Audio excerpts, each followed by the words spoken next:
오늘 아침 우리에게 주시는 하나님 말씀은 누가복음 18장 1절로 14절까지의 말씀입니다. 누가복음 18장 1절로 14절까지의 말씀을 봉독하겠습니다. 예수께서 그들에게 항상 기도하고 낙심하지 말아야 할 것을 비유로 말씀하여 이르시되, 어떤 도시에 하나님을 두려워하지 않고 사람을 무시하는 한 재판장이 있는데, 그 도시에 한 과부가 있어 자주 그에게 가서 내 원수에 대한 나의 원한을 풀어주소서 하되, 그가 얼마 동안 듣지 아니하다가 후에 속으로 생각하되, 내가 하나님을 두려워하지 않고 사람을 무시하나 이 과부가 나를 번거롭게 하니 내가 그 원한을 풀어주리라. 그렇지 않으면 늘 와서 나를 괴롭게 하리라 하였느니라. 주께서 또 이르시되, 불의한 재판장이 말한 것을 들으라. 하물며 하나님께서 그 밤낮 부르짖는 택하신 자들의 원한을 풀어주지 아니하시겠느냐? 그들에게 오래 참으시겠느냐? 내가 너희에게 이르노니 속히 그 원한을 풀어주시리라. 그러나 인자가 올 때에 세상에서 믿음을 보겠느냐 하시니라. 또 자기를 의롭다고 믿고 다른 사람을 멸시하는 자들에게 이 비유로 말씀하시되, 두 사람이 기도하러 성전에 올라가니 하나는 바리새인이요 하나는 세리라. 바리새인은 서서 따로 기도하여 이르되, 하나님이여, 나는 다른 사람들 곧 토색, 불의, 간음을 하는 자들과 같지 아니하고 이 세리와도 같지 아니함을 감사하나이다. 나는 일에 2번씩 금식하고 또 소득의 11조를 드리나이다 하고, 세리는 멀리 서서 감히 눈을 들어 하늘을 쳐다보지도 못하고 다만 가슴을 치며 이르되, 하나님이여 불쌍히 여기소서, 나는 죄인이로소이다 하였느니라. 내가 너희에게 이르노니 이에 저 바리새인이 아니고 이 사람이 의롭다 하심을 받고 그의 집으로 내려갔느니라.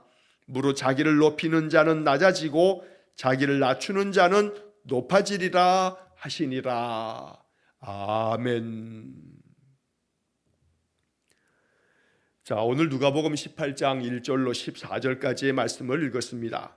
우리가 지금 살펴본 것처럼 이 누가복음 18장 오늘 본문의 말씀에서 예수님께서는 다시 한번 기도에 대해서 가르쳐 주시고 계십니다. 자, 앞에서 우리가 11장을 읽어갈 때 제자들이 예수님께 우리에게도 기도를 가르쳐 주십시오, 세례 요한이 세례 요한의 제자들에게도 기도를 가르쳐 주셨다 합니다. 이럴 때 예수님께서 주기도를 가르쳐 주시고 또 기도에 대해서 또 강조하셨던 말씀들을 이미 앞에 누가복음 11장에서 우리가 읽고 또 묵상한 적이 있습니다. 자, 누가복음에 강조하는 많은 그런 것들 중에 누가복음은 특별히 기도에 대한 것들을 다른 복음서보다 훨씬 더 강조하고 있는 특징을 갖습니다.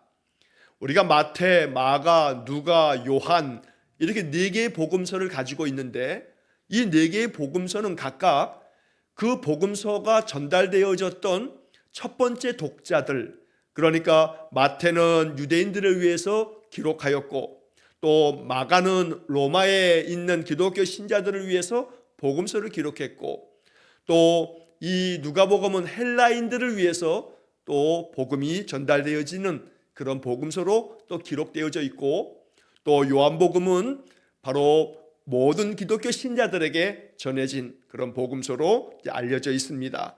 자, 이렇게 각각 복음서를 기록할 당시에 마태나 마가나 누가나 요한은 이 복음서를 전달하여 이 복음의 말씀을 전하고 싶었던 그 대상들에게 특별히 각각 복음서의 기록자마다 강조하고 싶은 그런 부분들을 더 그 복음서 안에 담아서 이것을 기록을 했습니다. 이것을 누가가 기록한 누가의 복음서에만 독특하게 강조하고 또 특징적으로 나타나는 그런 누가의 신학이다, 이렇게 표현을 하기도 합니다. 자, 그 중에 대표적인 것이 지금 말씀드리고 있는 기도에 대한 겁니다. 다른 복음서보다도 누가복음서는 훨씬 더 많은 분량의 예수님의 기도하셨던 모습들을 나타내 보이기도 하고, 기도에 대한 여러 가르침들도 누가복음에는 유독 더 많이 나오게 됩니다. 그래서 누가복음을 읽으실 때 기도에 대한 이야기가 나올 때마다 한번 누가복음이 기도에 대해서 무엇을 강조하고 있는지 우리가 이런 것들을 한번 살펴보면서 읽어가는 것도 유익한 그런 말씀 읽기가 되겠습니다. 자, 오늘 이 누가복음 18장 오늘 본문의 이야기도 누가복음에만 기록되어져 있는 참 귀한 말씀들입니다. 여기 1절 말씀부터 이제 보시면 예수께서 그들에게 항상 기도하고 낙심하지 말아야 할 것을 비유로 말씀하여. 자, 예수님께서 항상 비유로 말씀하심을 통해서 잘 깨달아 알 수 있도록 이렇게 말씀해 주셨는데, 자, 누가는 이 이야기에서 1절에서 예수님께서 이렇게 비유로 말씀하신 이것을 설명하면서 항상 기도하고 낙심하지 말아야 할 것을 말씀하신 것이다. 이렇게 누가가 예수님의 이 비유의 말씀을 전하면서 이 말씀에 대한 누가의 해석을 담고 있는 겁니다. 주님의 이 말씀을 통해서 누가는 생각한 겁니다. 항상 기도해야 한다고 가르쳐 주신 거다. 또 기도할 때마다 낙심하지 말아야 된다라고 하는 것도 예수님께서 이 비유의 말씀을 통해서 우리에게 가르쳐 주셨다라는 것을 전하는 겁니다. 그래서 오늘 본문의 이야기를 읽으면서 우리는 누가가 이 예수님의 가르침의 말씀을 통해서 알려준 바대로 항상 기도해야 한다. 또 기도할 때는 낙심하지 말아야 한다라고 하는 이 두 가지 사실을 우리 마음속에 깊이 새겨 둬야겠습니다. 사도 바울도 우리에게 말씀해 주었던 것처럼 항상 기뻐하라, 쉬지 말고 기도하라. 결국 쉬지 말고 기도하는 것이 오늘 본문의 누가는 항상 기도하고 이렇게 말씀하고 있는 겁니다. 자, 이렇게 항상 기도하는데 그 다음에 이어지는 이야기가 낙심하지 말아야 한다라고 이야기합니다. 항상 기도를 하는데 그 기도가 내가 바라고 원하는 것을 담아서 하나님 이렇게 되어지길 원합니다. 하나님 이것을 이렇게 해 주십시오 라고 하는 나의 간청, 내가 바라는 바가 이루어지기를 소원하는 것, 물론 이거 기도입니다. 그런데 이렇게 내가 간청하고 나의 바람과 소원을 주님 앞에 아뢰면서 응답해 주시기를 간구할 때에 낙심하지 말아야 된다라고 이야기합니다. 자, 이 속에서 우리는 이 반대의 의미를 한번 생각해 보자면 항상 기도함에도 불구하고 낙심하지 말아야 한다. 이 이야기 속에 담겨져 있는 또 하나의 의미는 결국 기도를 해도 즉각적으로 응답되지 않을 수가 있다 하는 것이 담겨져 있다는 겁니다. 왜냐하면 항상 기도하라. 만약에 계속해서 기도하는 것마다 기도할 때마다 즉각적으로 하나님 응답해 주신다면 낙심하지 말아야 된다는 이 얘기가 필요하지 않습니다. 하나님이 기도에 대해서 즉각적으로 항상 응답해 주신다면 우리가 기도 때문에 낙심할 일이 뭐가 있겠습니까? 항상 기쁜 마음으로 내가 기도만 하면 하나님이 바로 응답해 주시오 라고 한다면 낙심하지 말아야 된다 하는 얘기를 할 필요도 없는 겁니다. 자, 그런데 기도에 대한 얘기를 하면서 항상 기도해라. 그런데 낙심하지 말아야 한다 라는 이야기를 통해서 기도가 늘 즉각적으로 응답되지 않을 수 있다는 것을 전제하고 있다는 겁니다. 이렇기 때문에 우리는 기도 생활 중에 이 말씀의 교훈을 잘 마음속에 담아둬야겠습니다. 내가 주님 앞에 항상 기도하고 있음에도 불구하고 하나님께서 내 기도에 대해서 묵묵부답으로 기도의 응답이 없는 것처럼 보여지고 기도의 응답이 매우 더딘 것처럼 여겨질 때가 있다는 겁니다. 그래서 낙심하지 말아야 된다. 기도하면서 낙심하지 말아야 된다 라고 누가는 이 이야기를 시작하면서 먼저 이렇게 말씀을 기록한 다음 예수님의 말씀을 이어서 기록하고 있는 것입니다.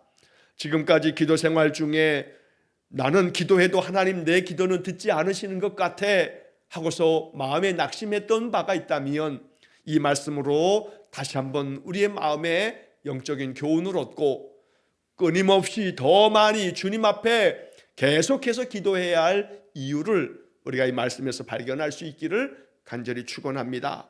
자, 예수님 비유의 말씀은 어떤 도시에 하나님을 두려워하지도 않고 사람을 무시하는 한 재판장이 있었습니다.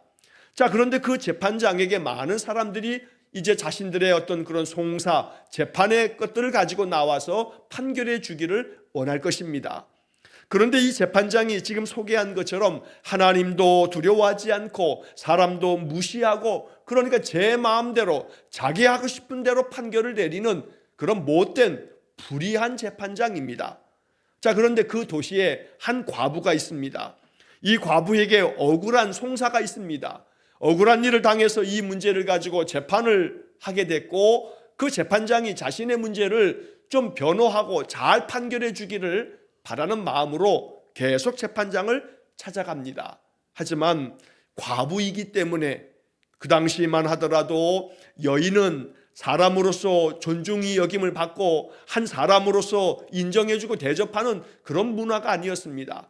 그 시대 자체가 아이들도 그렇고 또 여인들도 그렇고 자신의 어떤 소유물 중에 하나로만 여기는 그런 사회였기 때문에, 또 더더군다나 남편을 잃은 과부는 사회적인 약자 가운데서도 굉장히 취약한 그런 계층들입니다. 힘없는 가난한 이 과부의 이 재판의 요구에 대해서 이 재판장이 그를 참 존중하면서 그의 모든 재판을 공정하게 잘 해결해 주지 않았던 겁니다.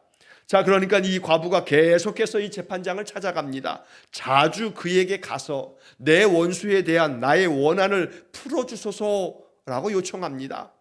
자, 하지만 4절 말씀처럼 얼마 동안 듣지 아니하다가, 재판장이 사람을 무시하는 사람이기 때문에 아무리 과부가 와서 자기의 그 원한을 풀어달라고 요청해도 그냥 무시해버립니다.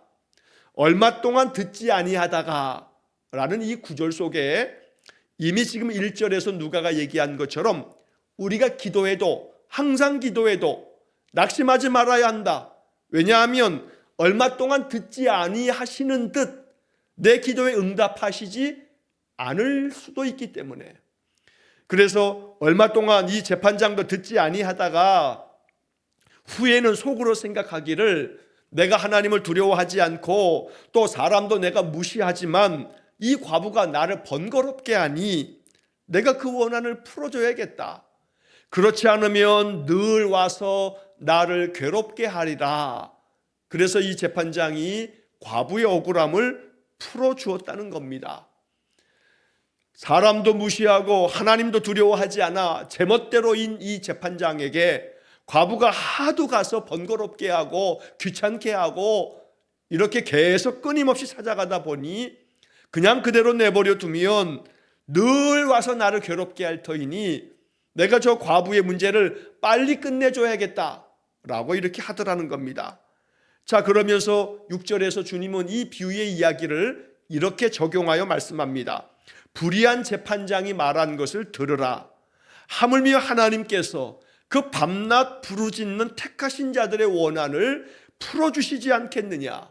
그들에게, 그 사랑하는 그 부르신 자들, 택하신 자들의 그 부르짖음에 대해서 얼마나 오랫동안 그냥 참고 계시겠느냐. 그러니 하나님 아버지께서 간구하는 그 자녀들의 그 기도 소리에 응답해 주실 터이니 낙심하지 말고 항상 기도해라 라고 주님이 말씀하여 주시는 것입니다. 하나님은 결코 불의한 분이 아니십니다. 그러니 불의한 재판장도 끊임없이 번거롭게 하고 괴롭히고 귀찮게 하는 자를 이렇게 자기가 괴로우니까 들어주건만, 하물며 사랑이 가득한 아버지 되신 하나님께서 그 자녀들의 간구를 듣지 아니하시겠느냐라고 이렇게 말씀하면서, 그러니 계속해서 이 과부처럼 번거롭게 하고 괴롭게 하는 그런 끊임없는 끈기 있는 그런 기도를 하라고 주님 말씀하고 계시는 겁니다.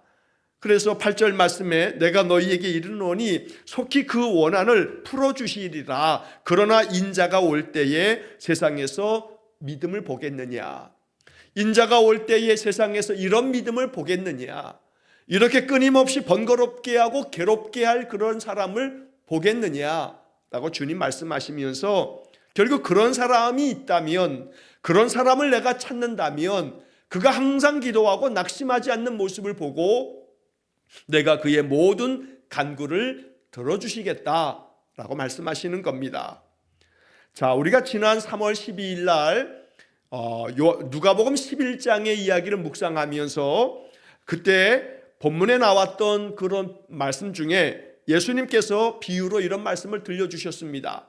어떤 사람이 친구가 있는데, 그런데 그 친구가 자기의 또 다른 친구가 밤중에 찾아와서 그래서 그에게 먹을 것을 좀 내줘야겠는데 아무것도 없다 보니 자기 친구에게 가서 요청을 합니다. 떡 3덩이를 좀 나에게 구워달라. 왜냐하면 내 친구들이 이렇게 여행 중에 왔는데 내가 그들에게 먹을 것을 제공해 줄 것이 없으니 떡을 좀 구워달라고 자기의 다른 친구에게 찾아갑니다. 그때 그 친구가 방 안에서 결코 자기 친구가 와서 떡을 구워달라고 이렇게 하는데, 나는 아이들과 함께 침실에 누웠으니 나를 번거롭게 괴롭게 하지 말아라. 내가 너에게 구워줄 수 없다 라고 말할 자가 누가 있겠느냐. 만약에 친구로서는 그것을 내주지 않는다 할지라도 간청함을 인하여 일어나 그 요구대로 주리라 라고 하는 구절을 우리가 누가복음 11장 8절 말씀에서 읽었습니다. 자, 이 누가복음 11장 8절의 이야기를 지난 3월 12일 날 이야기를 하면서 제가 그 간청함을 인하여 라고 하는 부분을 설명을 드렸습니다. 간청함을 인하여 라고 하는 이 부분을 세번역 성경에서는 그가 졸라대는 것 때문에, 그 졸라대는 것 때문에는 때문에 일어나서 그 필요한 대로 줄 것이라고 세번역 성경은 번역합니다.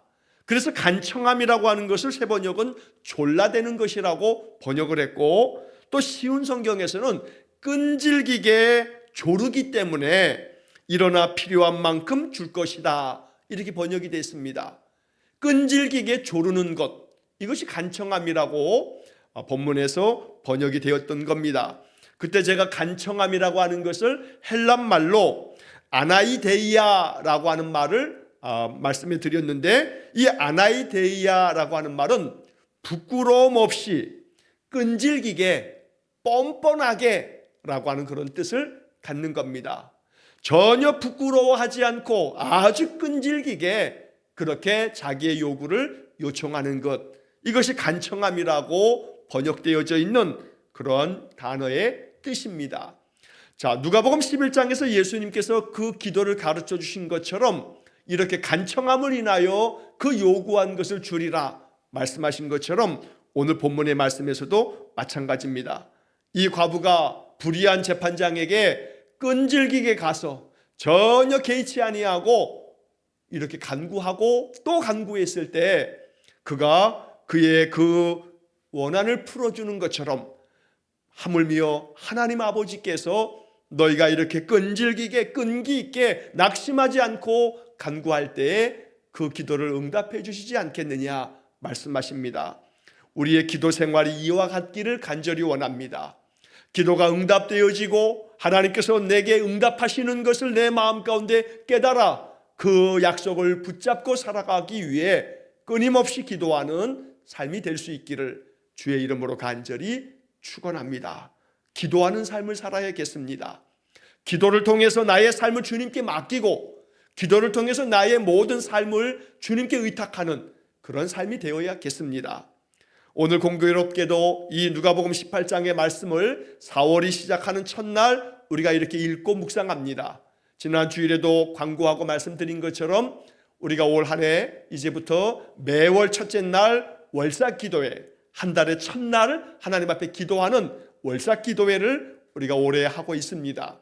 오늘 저녁에도 저녁 8시에 월삭 기도회를 진행합니다. 항상 또 한 달의 삶을 주님 앞에 맡기고 하나님의 주시는 은혜가 이 한 달 우리의 삶 속에 충만하기를 간절히 기도하고 또 찬양하면서 또 한 달을 주님 앞에 의지하는 그런 복된 삶이 되시길 간절히 축원합니다. 자, 이후에 9절서부터 14절까지의 말씀에서 예수님은 또 하나의 비유의 이야기를 들려줍니다. 기도할 때 또 어떤 자세가 필요한지에 대한 말씀입니다. 자, 여기 비유에서는 두 사람의 이야기를 말씀하시는데 하나는 바리새인의 기도하는 모습이고 또 하나는 세리의 기도하는 모습입니다. 그런데 이 두 사람의 기도의 모습을 통해서 예수님은 하나님 앞에 우리가 어떤 기도의 자세를 가져야 하는가를 또 알려주고 계십니다. 자, 9절 말씀에 보면 또 자기를 의롭다고 믿고 다른 사람을 멸시하는 자들에게 이 비유를 말씀하시되, 자, 여기 9절의 이 이야기는 자기를 의롭다고 믿고 다른 사람을 멸시하는 자들, 이 이야기는 지금 바리새인을 지칭하는 그런 이야기를 암시하고 있습니다. 왜냐하면 그 다음에 이어지는 비유 속에 등장하는 한 바리새인의 모습이 지금 여기 9절의 말씀이기 때문입니다. 언제나 자기를 의롭다고 그렇게 스스로 생각하고 또 오히려 다른 사람들을 멸시하는 태도를 가지고 있는 그런 바리새인들의 모습. 바리새인은 자기들 나름대로는 하나님을 잘 경외해야 하는 사람들입니다. 스스로 믿음이 좋다고 하는 신자들입니다. 자기 자신은 믿음이 오래되었고 또 나는 그 믿음이 다른 사람들보다 남다르고 내 믿음은 어느 누구에게도 부족함이 없는 그런 아주 귀한 믿음으로 내가 이렇게 신앙의 삶을 산다고 스스로 여기고 있는 사람들, 바로 그들이 바리새인이었습니다. 자, 이들에 대해서 예수님 비유로 말씀하시기를 두 사람이 기도하러 성전에 올라가니 하나는 바리새인이고 또 하나는 세리다. 자, 그런데 바리새인은 어떻게 기도하냐면 서서 따로 기도하면서 하나님이여, 나는 다른 사람들, 토색, 불의, 간음하는 자들과 같지 않습니다. 또 여기 세리와도 같지 않습니다 라고 다른 사람들과 다르다는 것을 큰 소리로 기도합니다. 내가 이렇게 남의 것을 빼앗는 토색, 또 온갖 불의를 저지르는 자들, 또 간음하는 자들처럼 악을 행하지 않습니다. 자, 이 이야기는 거짓을 말하는 것은 아닐 겁니다. 바리새인은 다른 사람들의 것을 빼앗지 않고 또 불의를 행하지 않고 간음도 하지 않을 뿐만 아니라 그는 율법을 잘 준수하는 그런 사람입니다. 겉으로 보기에는 진짜 그렇게 잘 믿음의 길을 걸어가는 사람처럼 보입니다. 그런데 그 사람의 마음속에는 그것이 스스로 자기를 매우 우월하게 여기는, 아주 자기 자신은 다른 사람들보다 더 아주 우월한 사람인 것처럼 자기 자신을 그렇게 높입니다. 그러면서 오히려 그렇지 않은 사람들을 아주 얕잡아 보면서 내가 이 세리와 같지 아니한 것을 감사합니다 라고 이렇게 말하면서 사람들을 무시합니다. 자, 그래서 12절 말씀에 그는 스스로 자기의 그 신앙의 모습을 이렇게 자랑하듯 기도합니다. 내가 일주일에 2번을 금식합니다. 왜냐하면 율법에서는 1년에 한 번 대속죄일에 금식이 선포되어져 있습니다. 그러나 율법이 정한 이렇게 1년에 한 차례는 반드시 금식하는 이것과는 달리 나는 일주일에 매번 2번씩이나 금식하면서 그렇게 기도의 삶을 삽니다 라고 자랑스럽게 말합니다. 또 한편 소득의 11조를 내가 하나님께 바칩니다. 이 바리새인은 율법이 정한 대로 11조 생활도 잘 감당하고 있는 겁니다. 겉으로 보기에는 이 바리새인 같은 사람이 없습니다.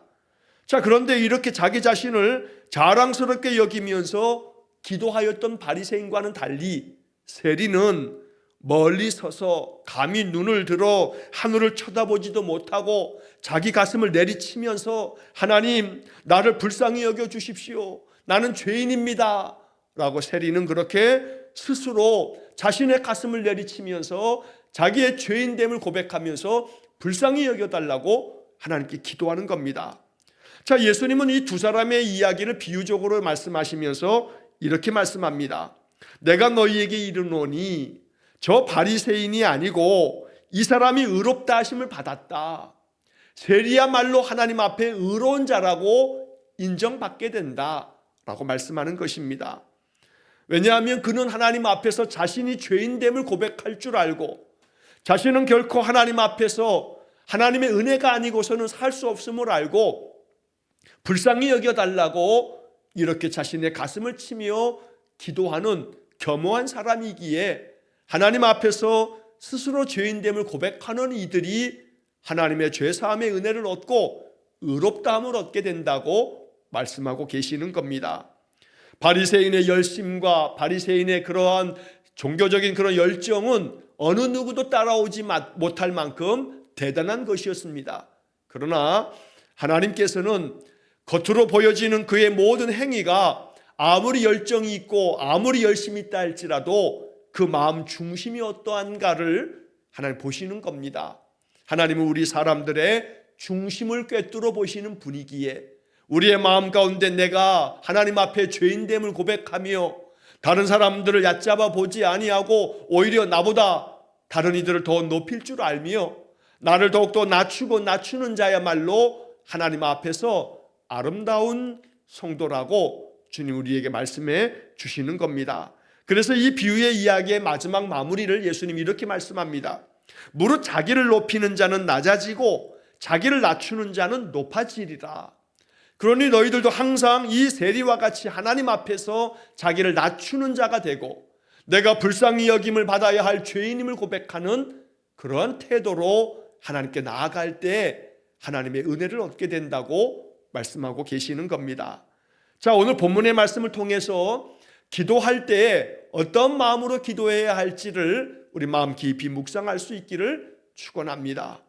이 과부와 같이 아무리 불의한 재판장이라 할지라도 끊임없이 찾아가서 번거롭게 하고 괴롭게 할 만큼 그렇게 낙심치 아니하고 항상 기도하는 그러한 성도가 되기를 또 원하고, 또 세리와 같이 나는 하나님 앞에 죄인이기에 하나님 긍휼히 여기시고 불쌍히 여기사 주의 자비를 베풀어 달라고 낮아지는 그런 마음으로 기도할 수 있는 그런 신앙이 되기를 간절히 축원합니다.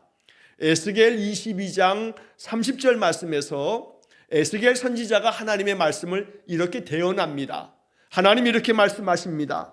이 땅을 위하여 성을 쌓으며 성 무너진 데를 막아서서 나로 하여금 멸하지 못하게 할 사람을 내가 그 가운데서 찾다가 찾지 못하였으므로 내가 그 분노를 그들에게 쏟았다 라고 하는 말씀을 에스겔 선지자가 하나님의 말씀으로 이 말씀을 전하여 주십니다.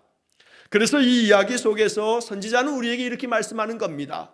이 땅이 무너지고 이 땅이 계속해서 황폐해질 때 하나님 앞에서 하나님을 가로막으면서 하나님 앞에 간구할 자가 있어야겠는데 하나님이 그러한 사람을 계속해서 찾지만 찾지 못하여서 내가 이 성에 분노를 쏟았다라는 주님의 말씀. 그래서 우리는 언제나 하나님 앞에서 성 무너진 곳 앞에 서서 하나님을 가로막고 하나님으로 하여금 나로 하여금 멸하지 못하게 가로막을 사람을 하나님이 찾고 계신다. 결국 이 이야기는 하나님 앞에서 중보하며 기도할 사람을 하나님 찾고 계신다고 또 말씀하고 계시는 겁니다. 오늘 누가복음 18장 기도에 대한 가르침을 우리가 읽으면서 우리 마음 가운데 깊이 이 말씀 앞에서 순종할 수 있기를 축원합니다. 그래서 에스겔 선지자가 에스겔 22장 30절에서 우리에게 말씀해 준 것처럼 하나님 앞에서 이 무너져 내리는 이 나라를 위해서 또 이 땅에 황폐해지는 교회를 위해서 하나님 앞에 가로막고 서서 하나님 앞에 간구하며 중보할 수 있는 그런 기도자의 사명도 감당할 수 있기를 원합니다. 언제나 기도의 사명이 내게 주어져 있음을 항상 믿고 가정을 위해서뿐 아니라 우리가 섬기는 교회와 또 지역사회와 나라를 위해서도 쉼없이 기도하는 그런 믿음의 삶이 될 수 있기를 주의 이름으로 간절히 축원합니다. 기도하겠습니다. 자비로우신 아버지 하나님, 항상 기도하고 낙심하지 않으며 겸손하게 자신을 낮추어 하나님 앞에 죄인됨을 고백하고 긍휼히 여기시기를 바라는 우리의 간절한 기도를 하나님 기억해 주옵소서. 그리하여 아침마다 주님 앞에 기도하고 또 무시로 깨어있어 기도할 때에 우리의 간구하는 기도를 하나님 들으시고 주님의 뜻을 이루어 주시길 간절히 원합니다. 기도의 능력을 믿습니다. 그러므로 끊임없이 하나님 응답하실 때까지 기도하게 하시고 기도를 통해 하나님을 알고 하나님의 뜻을 깨달아가는 귀한 복을 내려 주옵소서. 황폐해져가는 이 나라와 교회를 위해서도 하나님 앞에서 하나님을 가로막아 기도할 수 있는 중보 기도의 사명도 우리에게 허락해 주셔서 날마다 기도하는 사명 이루어가는 귀한 삶이 되게 해 주옵소서. 오늘도 한날의 모든 삶을 주님께 의탁합니다. 4월을 시작하는 이 한 달, 4월 한 달도 하나님의 은혜와 또 하나님의 평강이 우리 성도들의 모든 삶 속에 충만하기를 간절히 원하며 예수님 이름으로 기도하옵나이다. 아멘. 우리 구주 예수 그리스도의 은혜와 하나님 아버지의 극진하신 사랑과 성령의 교통하심이 늘 기도를 통해 하나님 만나고 하나님 뜻을 알고 간절함으로 기도하여 응답받기를 소원하는 머리 숙인 귀한 성도들 위해와 저들 가정과 온 가족들 위해 영원토록 함께 하시길 축원하옵나이다. 아멘.